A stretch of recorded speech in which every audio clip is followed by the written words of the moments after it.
नमो आदेश। जय महाकाली महामाई कृपा करे, सबको धन धान्य से परिपूर्ण करे और गुरुदेव महाराज की असीम कृपा आपके परिवार पर बरसती रहे। आज मैं बता देता हूँ, जो बिना सोचे समझे गद्दियाँ लगाने के लिए तैयार रहते हैं 24 घंटे, सिर्फ उनको गद्दी ही गद्दी दिखती है और कुछ नहीं दिखता। तो उनके लिए कुछ भी समझ लीजिए आप, एक छोटा सा संदेश ही दे रहा हूँ मैं, कि जो बिना सोचे समझे गद्दी पे लगा लेते हैं, बिना गुरु के गद्दी दरबार चला लेते हैं, फिर उसके बाद उनको परेशानी को झेलना पड़ता है। उसका मुख्य रूप से कारण क्या होता है कि उनका परिवार बिखर जाता है एक तरह से, और हारी बीमारी उससे जकड़ लेते हैं और उनके स्वयं के कार्य रुकने शुरू हो जाते हैं। उसका मुख्य रूप से कारण ये होता है, जब हम बिना गुरु धारण करे हम गद्दी पर बैठना शुरू कर देते हैं, हमारे सर पर गुरु का हाथ नहीं होता, तो हमें दुखों का सामना करना पड़ता है। क्योंकि ना तो हमारे पास कोई मंत्र है, ना हमारे पास कोई सिद्धियाँ है। शक्ति का प्रवेश हुआ, और शक्ति का प्रवेश होने के पश्चात फिर हमने शुरू कर दिया पूछा देना शुरू कर दिया। चले 1 की दे, 2 की दे, 3 की दे। फिर उसके बाद उसने दरबार लगाना शुरू कर दिया, और माँ की कृपा से दरबार भी अच्छा चलने लग गया। कुछ समय के लिए दरबार अच्छा चलेगा, कार्य भी सिद्ध होंगे, पर कुछ समय के बाद कार्य भी रुकने शुरू हो जाते हैं। फिर वो इधर उधर दूसरे भक्तों के पास घूमते हैं। फिर वो बोलता है, भाई तूने उसका देना है, उस माता का रह गया है। वो बोलेगा तेने उसका देना है। फिर बोलेंगे कि तुमने लोगों के संकट हरे, और संकट हरने के पश्चात वो संकट स्वयं आपके घर में ही विराजमान होंगे। क्योंकि जब आप किसी का इलाज करोगे, किसी का बंधन काटोगे अपने घर में, तो उसके पश्चात वो संकट जाएंगे कहाँ? क्योंकि उनके सर पे गुरु का हाथ तो है नहीं, और गुरु का हाथ नहीं तो उनको मार्ग नहीं मिल रहा। मार्ग नहीं मिल रहा तो शक्तियाँ उग्र होंगी, और उग्र शक्तियाँ होंगी तो आपके घर में वो नुकसान देना शुरू करेंगी। क्योंकि आप इतने सक्षम नहीं हैं, स्वयं भी आप इतने सक्षम नहीं हैं कि आप बिना गुरु आज्ञा के दरबार लगा लेते हैं। आपके सर पर गुरु नहीं होता, सिर्फ आप शक्तियों से काम लेना शुरू करते हैं। शक्तियों से आप स्वयं काम लेना शुरू कर देते हैं, क्योंकि आप इतने सक्षम हो ही नहीं। तब तक तो शक्तियाँ काम करती रहेगी जब तक आप भोग दोगे। फिर एक समय भी आता है कि आप किसी कारणवश भोग नहीं दे पाते, फिर नुकसान होना शुरू हो जाता है। और जिनके आप नेगेटिविटी हरते हैं, जिनके आप संकटों को हरते हैं, फिर वो संकट आपके घर में आके प्रवेश शुरू कर देते हैं। फिर आपका परिवार बिखरना शुरू हो जाता है।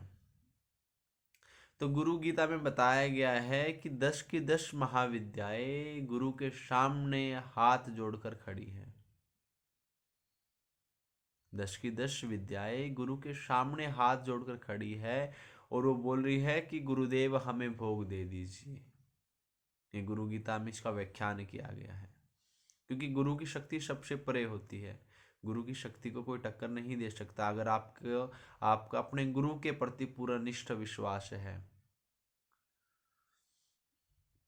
आप मोस्टली देखते होंगे कि जब किसी में कोई शक्ति आती है तो वो बोलती है कि मेरे को गुरु चाहिए, मेरे को गुरु चाहिए, मेरे को गुरु दो, उसके बाद मैं कार्य सिद्ध करूँगी।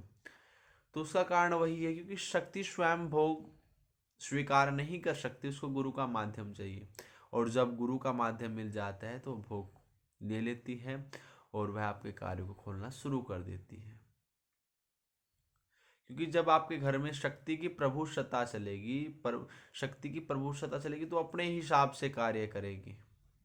क्योंकि उसमें ना कोई रोक टोक होगी, वो अच्छा भी करेगी, वो बुरा भी करेगी, उस पर कोई रोक टोक नहीं होगी।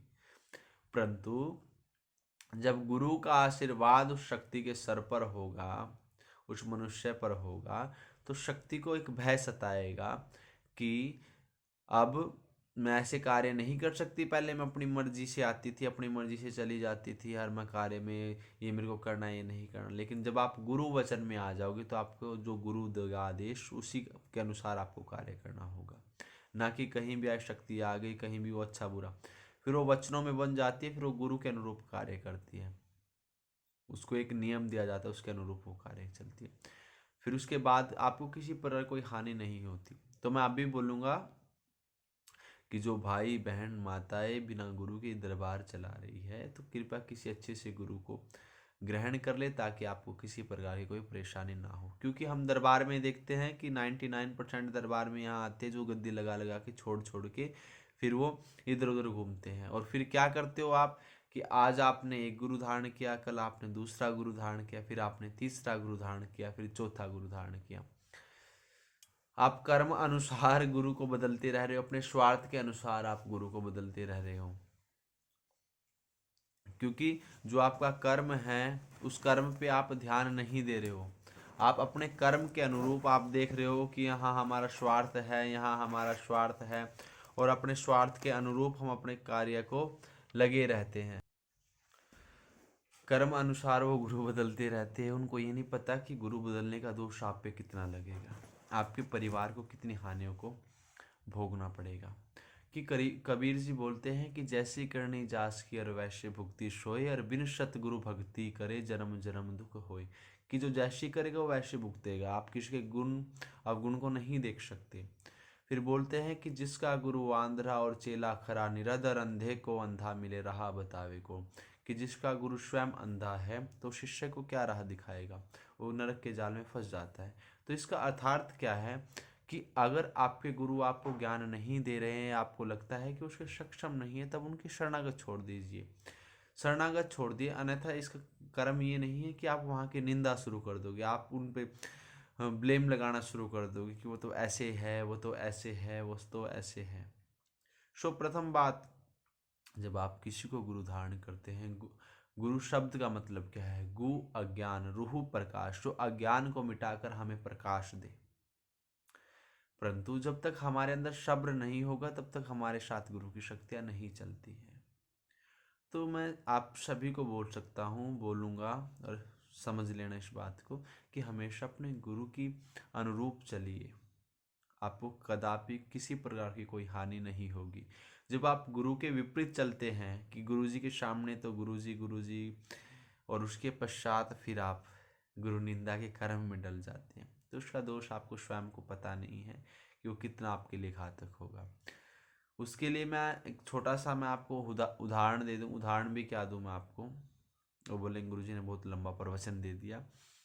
आप गुरु गीता को उठाइए, उसमें आपको गुरु शक्तियों के बारे में स्वयं से पता चल जाएगा कि गुरु है क्या। ठीक है, तो मैं यही विराम लेता हूँ। तो हमेशा सोच समझ के अपने गुरु का निर्णय लीजिए और बिना गुरु की गद्दी नहीं लगाइए, ताकि आपको किसी प्रकार की कोई परेशानी हो। जय माता दी।